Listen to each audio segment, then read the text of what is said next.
እስቲ ጣል ላርገው ሐሳቤን በውስጤ ያለውን የልቤን ፀሐይ ቁልቁል ሲወርድ ሲመሽም ሲነጋ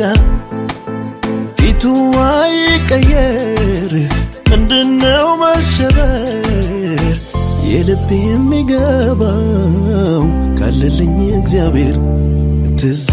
ሲለኝ ጎኔ አጠገቤ የውስጥ የሚገባው የልቤ ወዳጅ አለኝ እኔስ ከኔ ጋራ ዝቅታ የማይሽረው ተራራ ትዝ ሲለኝ ጎኔ አጠገቤ የውስጥ የሚገባው የልቤ ወዳጅ አለኝ እኔስ ከኔ ጋራ ዝቅታ የማይሽረው ተራራ